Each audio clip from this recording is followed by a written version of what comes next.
Joining us now to review some of the headlines of today's newspapers from around the world is Arise News analyst Emmanuel Great Malabite Ifeni. Good morning, Ruben. Good morning. Good morning, Ayo. Good morning, Rufai.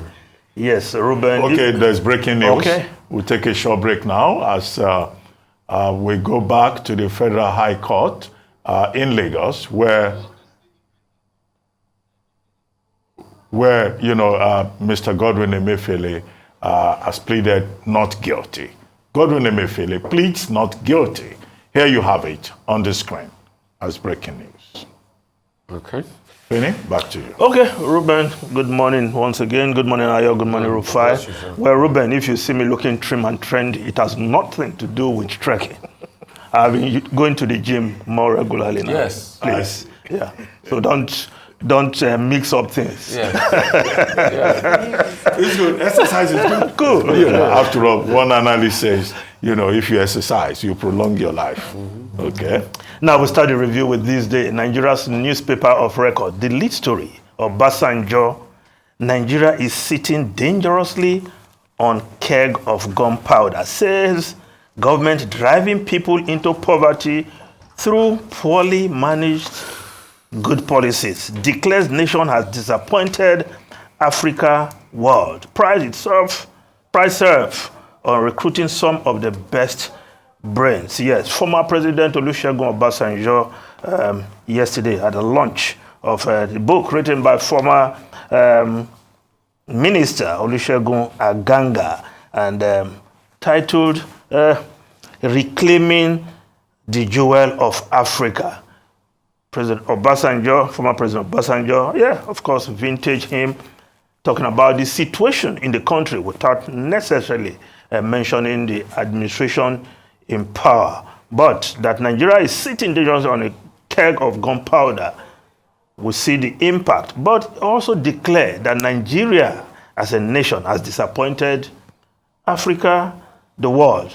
Well, you don't need to look very far to agree with the former president. In 1960, where were the Asian tigers? Malaysia, Indonesia, and Singapore.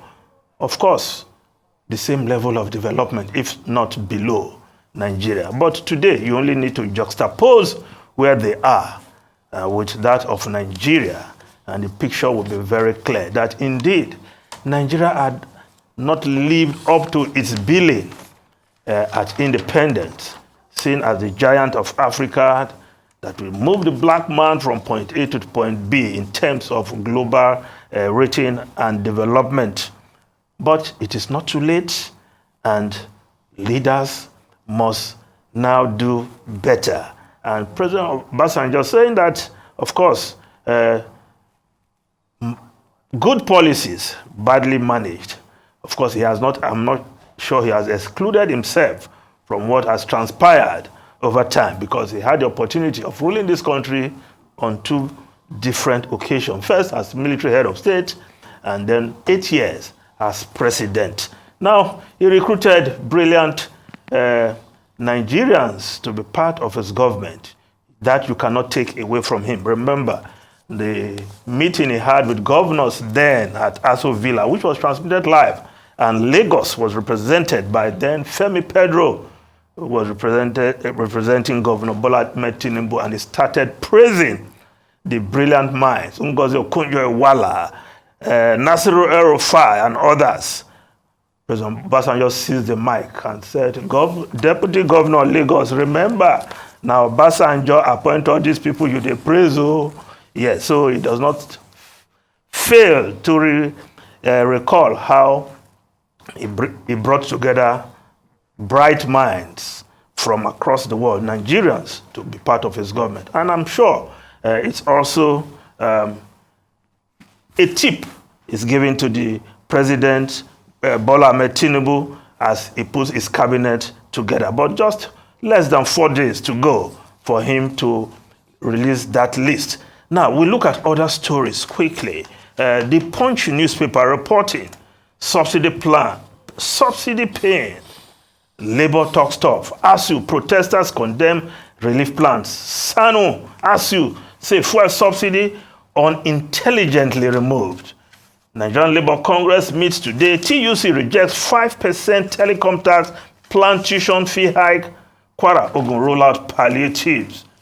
Now, the Daily Sun newspaper protest rocks Benin City over fuel price. Demonstrators say Tinubu government choking Nigerians to death. Yes, popular Nigerian phrase is choke, and that is exactly what is happening to the common man on the street. President APC didn't promise overnight solution. Oshomole. Well, I don't know where that is coming from. They promised solution. They promised to hit the ground running. So I don't know what Adams Oshomole, Senator Adams Oshomole is talking about. I hope this is not the kind of law we'll be talking about in the National Assembly. We expect something better from former Labour leader, former governor of Edo State, Adams Oshomole. You need to help the president to get what the workers want at this point as a former Labour leader than telling Nigerians he did not promise solution overnight. The president said, don't pity us, we asked for this job. So no time to pity the president. Now, of course, you can see the banner of the demonstrators in Benin City. Federal government allowed the poor to breathe. Fuel price is choking us. That's and of course, that is quite significant because remember the SAP riot. It started from Benin City and spread to other parts of the country. Now, Benin City leading the protest against fuel hike. Of course, the impact of the fuel hike, that's what they are protesting against, actually. Now, the Nigerian Tribune newspaper, how Tinubu can hold petrol pump price from hitting 1,000 naira. Experts say free market not synonymous with complete absence of regulation.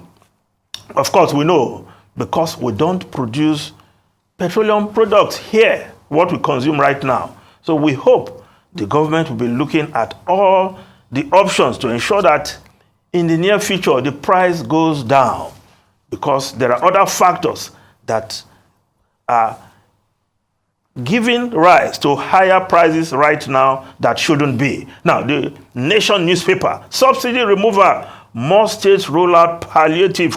Kwara, Ogun, Imo announce support for workers, citizens. Jigawa boost farmers. Others trade unions Congress. Yes, others trade union Congress seek quick action.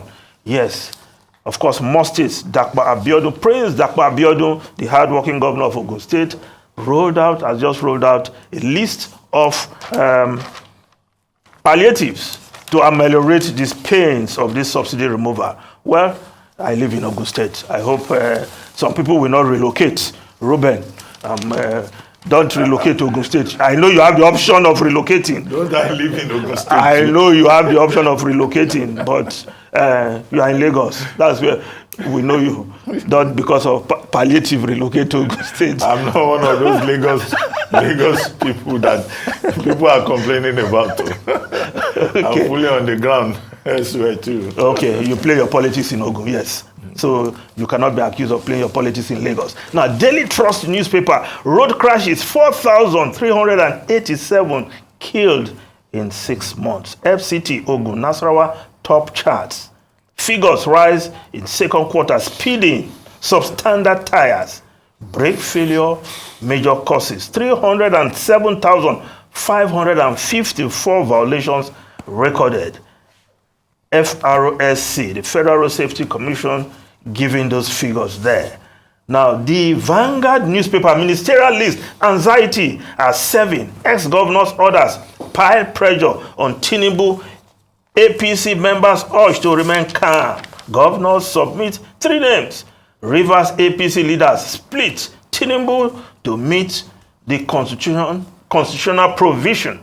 Makinde to make nominations. Technocrats, LP, PDP leaders to make lists out this week. Yes, in a few days' time, we must see that list. Now, the Guardian newspaper, made in Nigeria smartphones fumble as monthly importation hit 50 billion naira. Yes, if we're already producing phones in Nigeria, we should encourage them. even if they are not up to speed yet, with time they will get there. Of course, some of the goods that we now pride as the top of the range, they started from Japan as inferior products then. Yeah. So if we're already manufacturing phones, I think we should encourage those who are doing those business. Now, the foreign newspapers quickly. Before the foreign newspaper, let's look at leadership newspaper, the leadership newspaper, National Assembly. Furore as Lagos reps pick 4 juicy committee chairs. Bichi, Tunji Ojo, Benson, Raji Adeyemi for appropriation, works, defense, house services, agri chairs. Group spoils for showdown. Of course, before those committees were picked, there was the report that the chief of staff to the president, Femi Gbajabiamila, was doing overtime on those lists, even when the Speaker of the House was protesting. Now, the foreign newspapers quickly. The Times of London, 30,000 left in holiday limbo after road fires.